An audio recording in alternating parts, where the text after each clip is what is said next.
아모스 5장 21절에서 24절 봉독해 드리겠습니다. 내가 너희 절기들을 미워하여 멸시하며 너희 성회들을 기뻐하지 아니하나니 너희가 내게 번제나 소제를 드릴지라도 내가 받지 아니할 것이요 너희의 살진 희생의 화목제도 내가 돌아보지 아니하리라. 내 노랫소리를 내 앞에서 그칠지어다. 내 비파소리도 내가 듣지 아니하리라. 오직 정의를 물같이 공의를 마르지 않는 강같이 흐르게 할지어다. 요즘 주일마다 구약성경의 12개의 소예언서를 함께 묵상하는 연속설교를 나누고 있습니다. 오늘은 세 번째 시간으로 아모스의 말씀을 함께 묵상합니다. 아모스라는 선지자는 특이한 이력을 가지고 있는 사람입니다. 아모스는 그 출신이 남유다 사람이었는데 사역은 북이스라엘에서 예언 활동을 했던 선지자입니다. 게다가 아모스는 평신도 사역자였습니다. 요즘식으로 말하면 목사도 총회 파송 선교사도 아닌 아무것도 내세울 것이 없는 사람입니다. 아마도 이러한 배경 때문이었는지 북이스라엘의 사람들에게는 아모스의 예언이 너무나 듣기 싫었던 것으로 보였을 것입니다. 여러분 생각을 해보십시오. 남유다에서 온 평신도가 북이스라엘의 백성과 지도자들에게 회개를 촉구하는 하나님의 말씀을 전하니 얼마나 사람들이 아모스의 이야기를 싫어했겠습니까? 그래서 아모스 8장에는 북이스라엘의 한 제사장이 아모스를 비꼬면서 너의 고향으로 돌아가서 밥 빌어먹고 살아라 조롱을 하는 장면이 나옵니다. 하지만 아모스는 하나님의 말씀을 전하지 않고는 견딜 수가 없는 사람이었습니다. 그 가슴에 불이 있었던 사람이죠. 비록 사람들이 자격이 없다고 말하는 평신도였지만 하나님께서 말씀을 주셔서 북이스라엘에 가서 전하라 하시니 아모스는 이 말씀을 전하지 않고는 그 가슴이 뜨거워서 견딜 수가 없었던 사람이었습니다. 아모스가 자신의 생업과 고향을 모두 버리고 북이스라엘까지 올라가서 전했던 하나님의 말씀의 핵심은 오늘 우리가 함께 읽었던 아모스 5장에서 잘 살펴볼 수 있습니다. 5장에서 아모스는 하나님을 찾으라고 선포합니다. 아모스 5장 4절에서 이렇게 말하지요. 여호와께서 이스라엘 족속에게 이와 같이 말씀하시기를 너희는 나를 찾으라 그리하면 살리라. 아멘. 여러분 이 말씀 귀한 말씀이지요. 이스라엘이 살아나는 방법은 하나님을 찾을 때에 가능하다고 말합니다. 이것이 아모스가 전하고 싶었던 메시지입니다. 하나님을 찾으라. 그리하면 살리라. 그런데 하나님을 어떻게 찾을 수가 있는지 아모스는 아주 특별한 하나님을 찾는 방법을 소개해 줍니다. 이 말씀이 아모스라는 책을 빛나게 해주는 성경의 책으로 만들어줍니다. 여러분 우리 신앙인들은 모두 하나님을 찾는 사람들입니다. 하나님을 만나고자 하고 하나님을 찾으며 하나님이 주시는 은혜를 경험하고자 애를 쓰는 사람들입니다. 오늘 우리가 이렇게 모여서 주일 예배를 함께 드리는 것 또한 하나님을 만나기 위해서 우리가 이 자리에 나온 것입니다.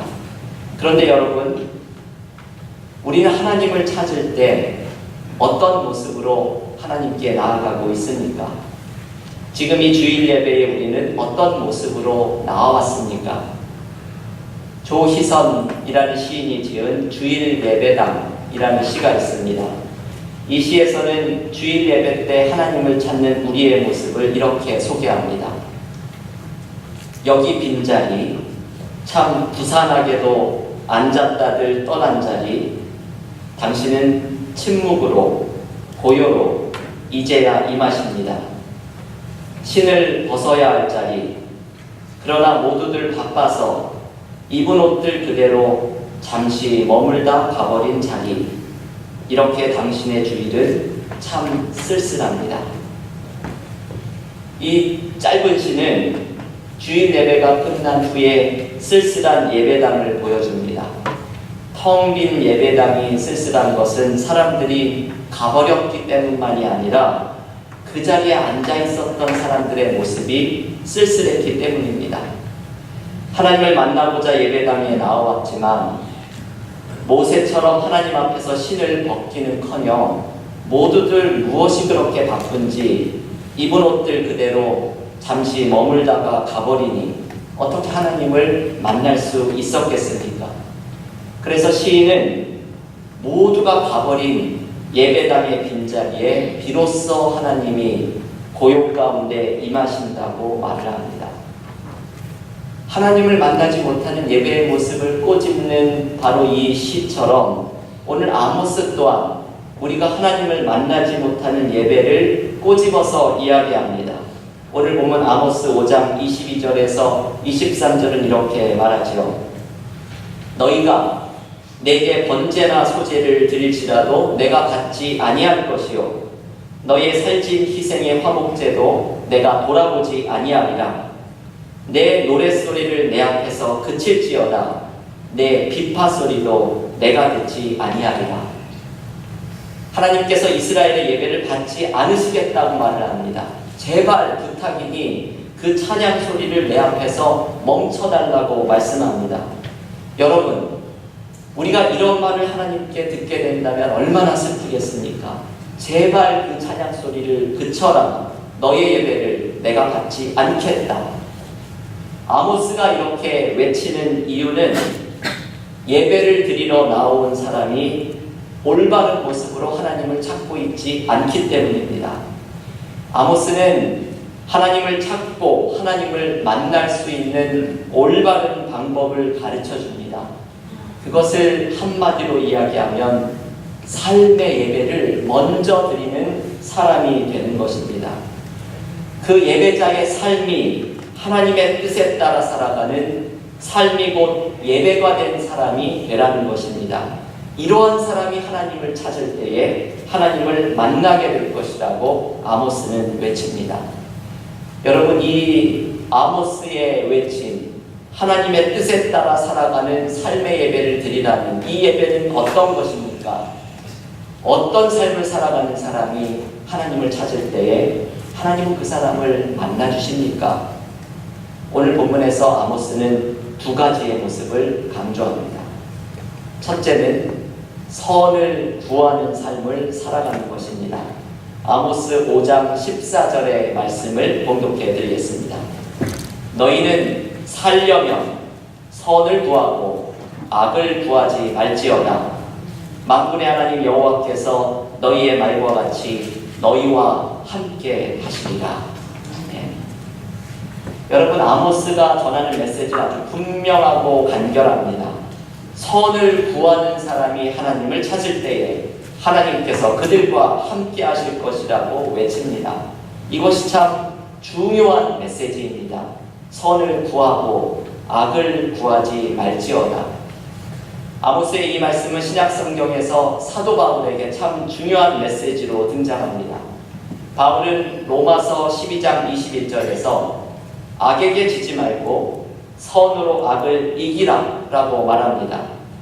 우리의 삶에서 어떤 모습이든 악을 경험할 때, 나를 힘들게 하는 일을 경험할 때 그것을 이기는 방법은 선으로 악을 이기는 것이라고 말을 합니다. 여러분, 이것은 세상 사람들의 방식으로는 도무지 이해가 되지 않는 방법입니다.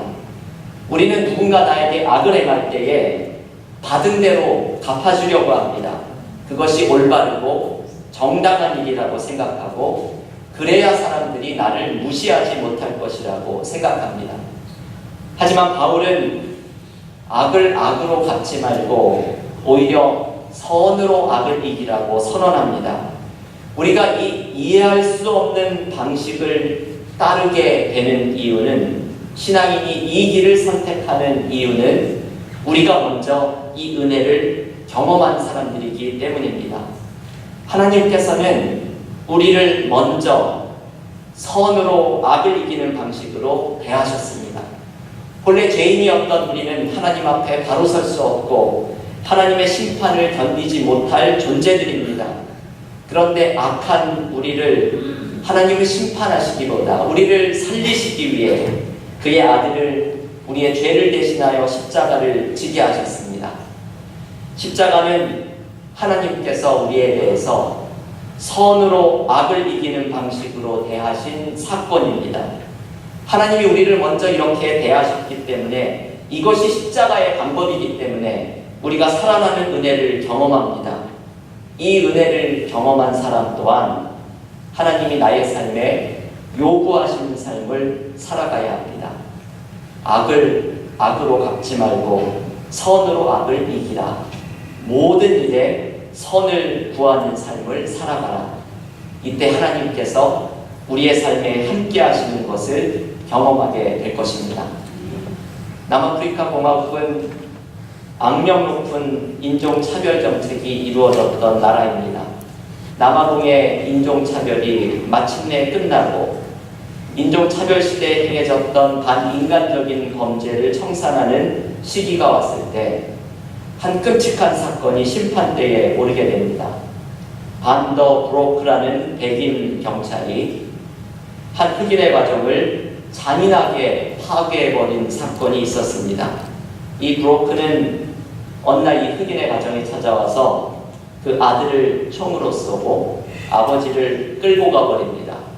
아버지가 2년 후에 발견이 되었는데 아버지는 시신으로 발견이 되고 이 시신을 수습하기도 어려울 정도의 끔찍한 일을 당하게 됩니다. 인종차별의 시대가 끝난 후에 마침내 이 사건이 법정에 오르게 되었고 아들과 남편을 잃었던 흑인 여성이 증언을 하기 위해서 가해자인 브로커와 함께 법정에 서게 됩니다. 법정의 재판관들도 이 끔찍한 사건 앞에 치를 떨며 분노합니다. 그러면서 이 흑인 여성에게 이렇게 끔찍한 모습으로 당신의 가정을 파괴한 이 사람에게 어떤 심판을 내려야 하겠느냐고 질문합니다. 그러자 이 흑인 여성이 이렇게 대답합니다.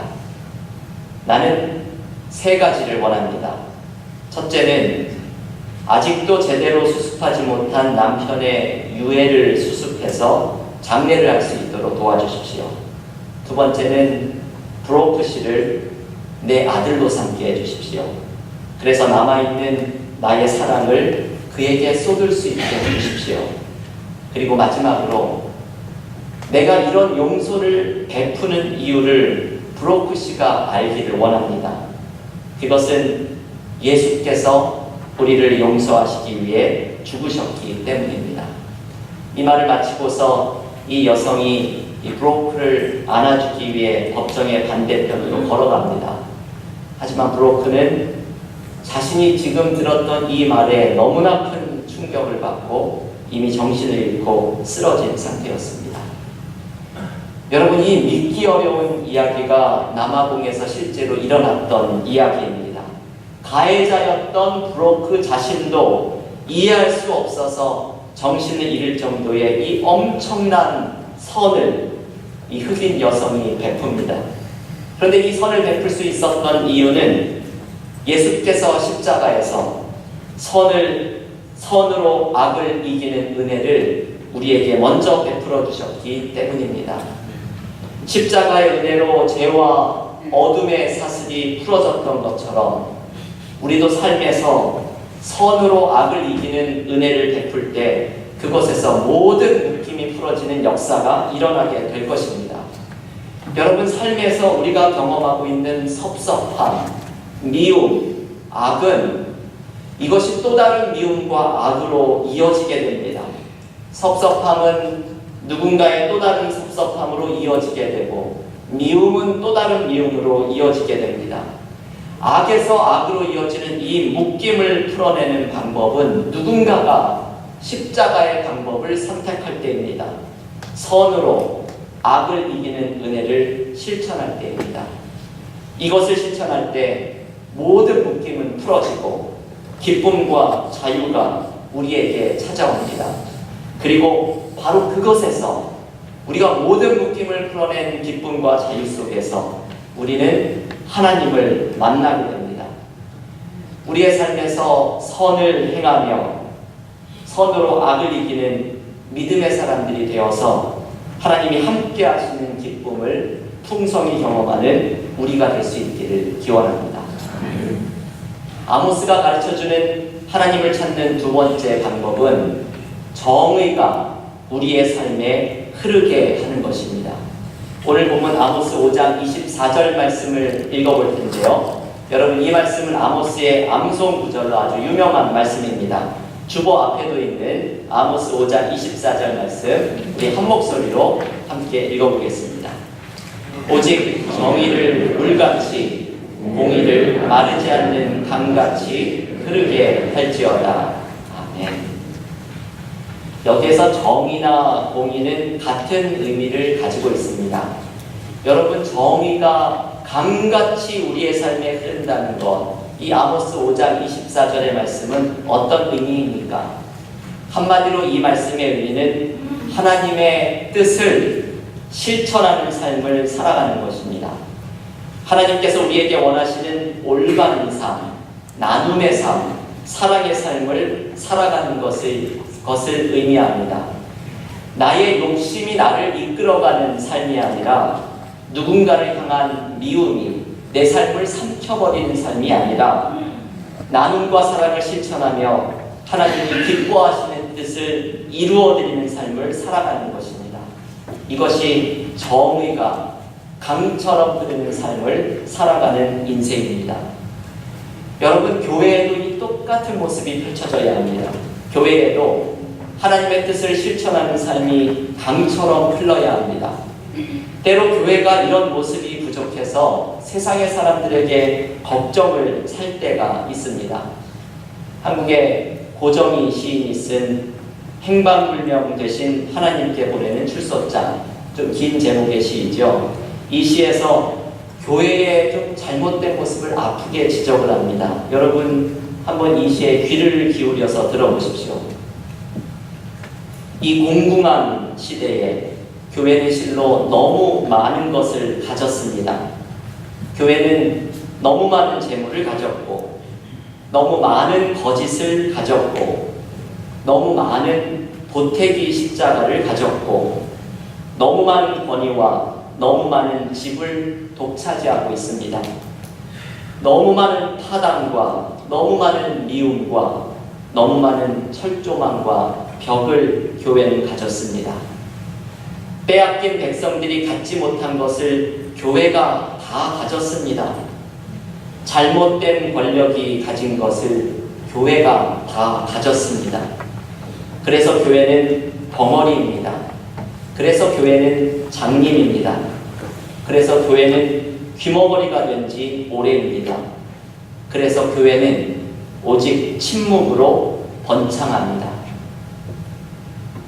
여러분, 한국교회에 대한 이 뼈아픈 지적을 하는 이 시는 우리를 부끄럽게 합니다. 그런데 이 시를 읽고서 이거 너무 심한 말 아니냐 일축해버리지 못하는 것은 우리 안에 이런 모습이 있기 때문입니다.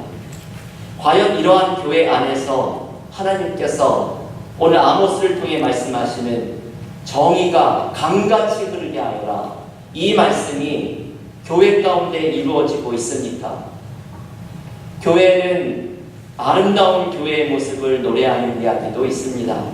제가 지렁이의 기도라는 책에 실린 독일의 한 교회의 이야기를 소개를 해드리려고 합니다.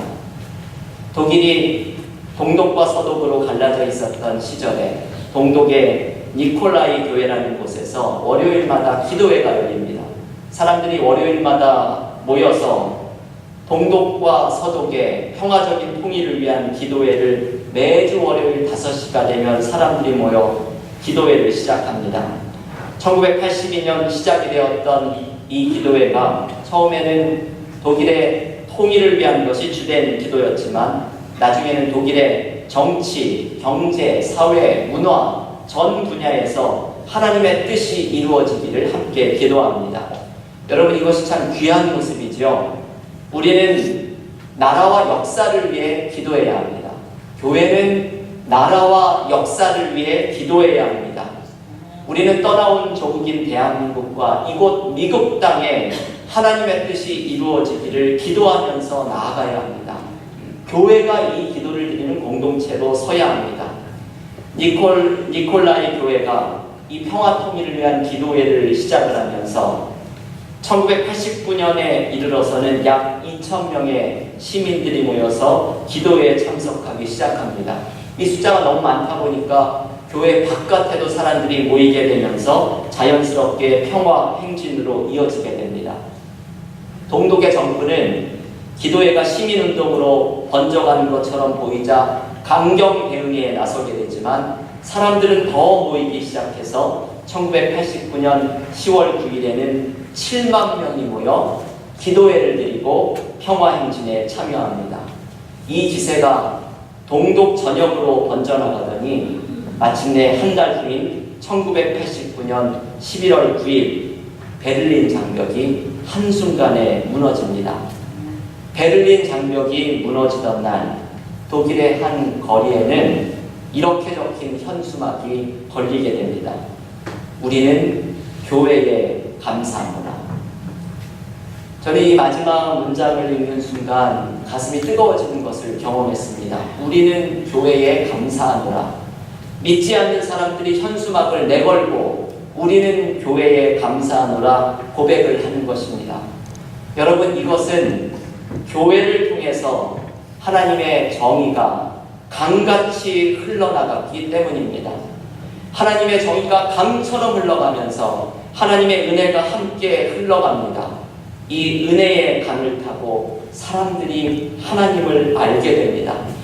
하나님의 정의가 강처럼 흐르는 곳에 하나님의 임재가 함께합니다. 그래서 정의가 흐르는 삶 속에서 우리는 하나님을 찾게 되고 하나님을 만나게 됩니다. 교회 여러분, 이 말씀이 아모스를 뜨겁게 했던 말씀입니다. 아모스가 외쳤던 메시지입니다. 우리가 하나님을 찾으면 살아나게 되지만 하나님을 찾는 방법은 선을 구하는 삶에서 하나님을 발견하게 됩니다. 하나님은 정의가 흐르는 삶에서 경험하게 됩니다. 선을 구하고 정의가 흐르는 삶에서 하나님을 찾을 때 우리는 비로소 살아나게 됩니다. 삶의 예배가 드려지는 삶 속에서 하나님의 임재가 함께하는 것을 발견하게 됩니다. 여러분, 오늘 예배 시간에 이 질문을 스스로에게 던져보십시오. 나의 삶에는 무엇이 흐르고 있습니까? 나의 삶에는 욕심과 이기심과 미움이 흐르고 있습니까? 아니면 나의 삶에는 사랑과 나눔과 선을 실천하는 하나님의 정의가 흐르고 있습니까? 내 삶에 하나님의 뜻이 강처럼 흘러서 하나님의 임재가 차고 넘치는 가정과 일터와 그리고 우리 은혜와 사랑 교회가 되기를 주님의 이름으로 간절히 축원합니다.